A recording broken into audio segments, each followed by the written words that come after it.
Whether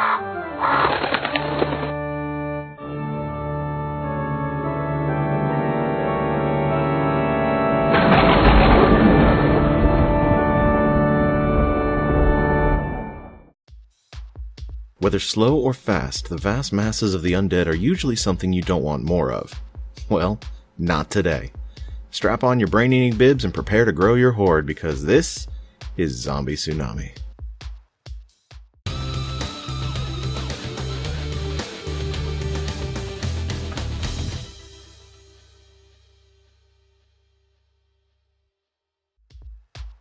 Zombie Tsunami from Lucky Duck Games is a successfully kickstarted party game for 3 to 6 players.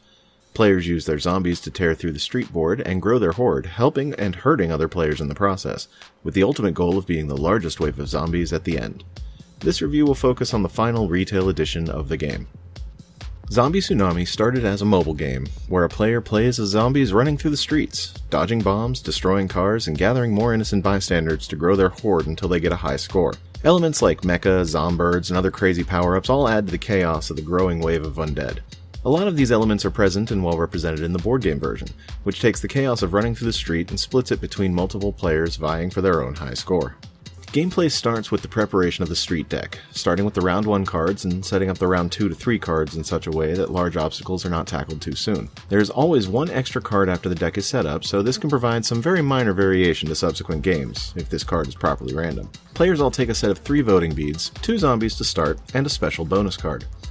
The first round card is played on the road board, and gameplay begins. Depending on the obstacle printed on the round card, players may need to jump by rolling their zombies, push the obstacle by teaming up with other players, or choose between rewards or attacks. When rolling zombies, face-up ones will die off with jump challenges, or provide special chances or rewards for other cards. After each round card is resolved, another is revealed. This only stops briefly when players reach the coin icon on the board. Everyone gets a coin, and can then choose to spend it in the shop on shop cards, or hold it until the next round. The items on shop cards can provide bonuses, like civilian tokens to be turned into more zombies at the end of the round, or bombs to destroy a player's civilians, or even more zombies.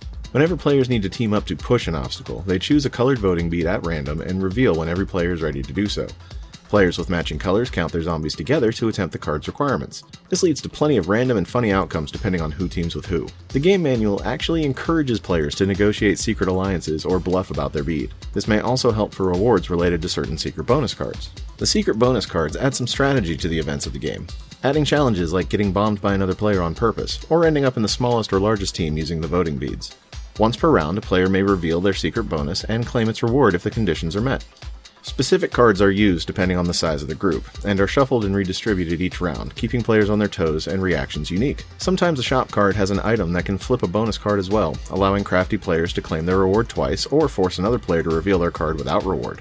If ever a tie or dispute needs settled through the game, like choosing a player to shop first based on number of zombies they have, the tiebreaker brain tokens are used. Each player in the tie takes a random token and reveals the other side. The highest count on the token wins the tie, and play continues as if they were chosen. Once the road of 6 round cards has been completed, players turn in their secret bonus cards to be shuffled and redistributed, take 2 new zombies to add to their horde, and continue play starting a new round with the next card revealed. After 3 rounds, the player with the highest zombie count wins. Zombie Tsunami uses several different component types that work well together, but can be a bit of a hassle on smaller tables or with larger groups. First and foremost is the board. The trifold board doesn't always sit perfectly flat, but it sits flat enough that cards will stay close to their proper spots when played. Since cards are the only thing that end up on the board, this isn't really a problem. The cards are all brightly and clearly printed, and feel as sturdy as standard playing cards. They shuffle and play well. What's fairly unique about the cards is that they don't use any text on them, allowing their purpose to be portrayed by specific pictures and icons. This helps to keep the game moving quickly, as each card is easily and quickly recognizable. The cards that do use text are clearly printed and simple. The game comes with copies of these cards in 7 languages, including English, French, German, Spanish, Italian, Portuguese, and Polish. The rulebook includes separate copies for each of these languages as well.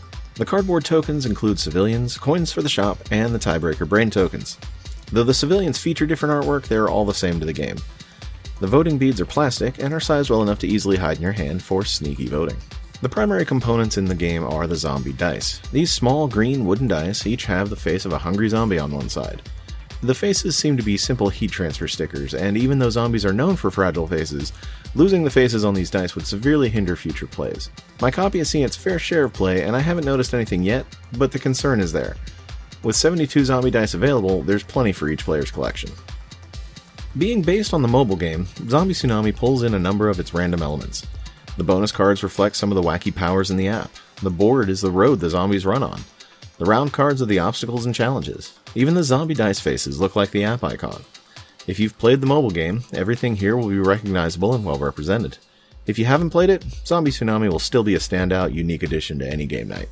Your first few games may have you flipping back and forth with the rulebook to verify some specifics, but once players have it figured out, the game plays quickly and with energy, precisely what you want from a party game. It's easy to learn, easy to follow, and will have you laughing by the end.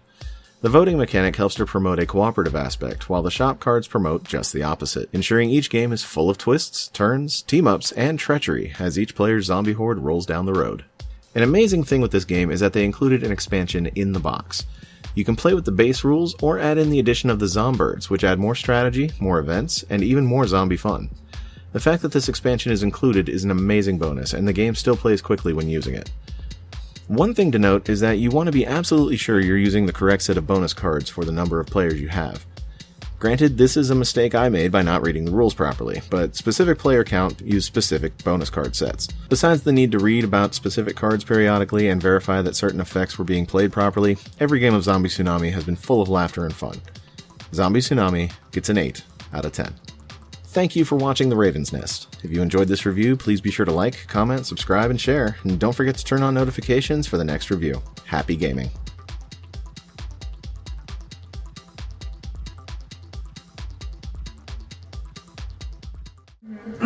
Gonna do this. Thank you, John. Just remember this next time you want to screw me over. Yeah, it's happening now. And buying the bomb. So